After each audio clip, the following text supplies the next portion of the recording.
allowed them to excel in every way that you can think of, any of those normal limitations upon a human being had been raised and lifted off. God had visited many people throughout the Bible, and we'll go over 3 today, the last 3, where people had had a limit set upon them, and then God comes into the picture and takes it off. Well, we're going to be looking at our good friend Joshua here, and starting at verse 1, it goes on to read, it says, "After the death of Moses, the servant of the Lord, it came to pass that the Lord spoke to Joshua the son of Nun, Moses' assistant, saying, Moses, my servant, is dead. Now therefore arise, go over this Jordan, you and all this people, to the land which I am giving to them, the children of Israel. Every place that the sole of your foot will tread upon I have given you, as I said to Moses, from the wilderness and this Lebanon, as far as the great river, the river Euphrates, all the land of the Hittites and the great sea toward the going down of the sun shall be your territory. No man shall be able to stand before you all the days of your life. As I was with Moses, so I will be with you. I will not leave you nor forsake you. Be strong and of good courage, for to this people you shall divide as an inheritance the land which I swore to their fathers to give them.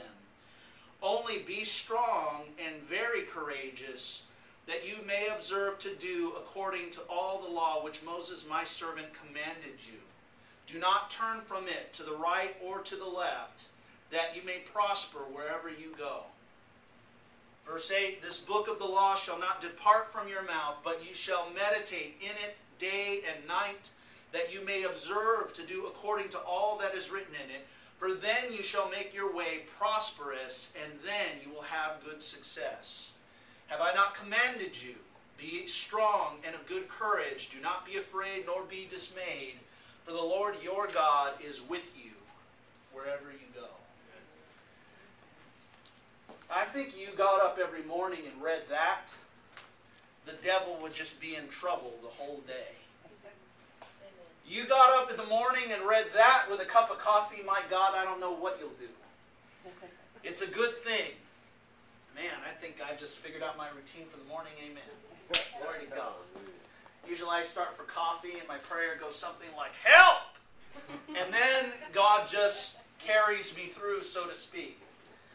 But a couple of things to think about with this. You have Joshua, part of the liberation that God had brought to the Israelites all those years, living as slaves, 400-something years. They get delivered, they're free. However, they are disobedient on the way to the promised land, those that were free. God had pretty much wiped all of them out except for their children, 20 years of age and younger. So here is Joshua, Moses' assistant, getting ready to walk out the fulfillment of what God had promised those people who went free. And he's coming from a place of failure. He's coming from an administration in Moses that did not go into where God promised. Moses had led the people up to a point, and because of his anger issues, he was rejected, he died off. All of those elders who came out of Israel, who were familiar with out of Egypt, who were familiar with all the whips, all the chains, they knew what it was like to be free, yet they still didn't obey, and they died off in the wilderness for 40 years because of their bad attitude. And now God is visiting his man, Moses' successor, to say, you're going to go in now. That's a hard prospect to swallow, considering that maybe he saw Moses. And look, Moses is the figure. He was the one that was representing God, God's spokesman. Here he is. He's dead now. And God says, it's your turn. You're going to do something he couldn't.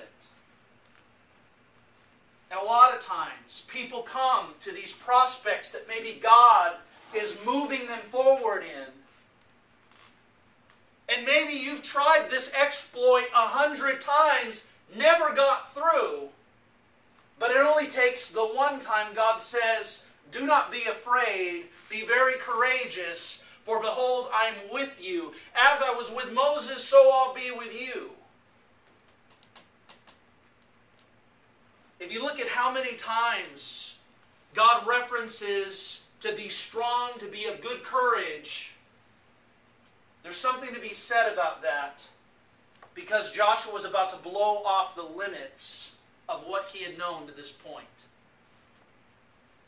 Everybody knew what it was like to go through the wilderness and get to the Jordan, longingly looking over on the other side at what God had promised, a land flowing with milk and honey, that He promised that they would defeat all of their enemies, but those guys didn't walk in. God was asking him to believe something that he couldn't get his predecessor to get on board with or walk in. But he still asked him of it. And sometimes you'll get to the edge of what it is that maybe God had promised. The other side is just another step away.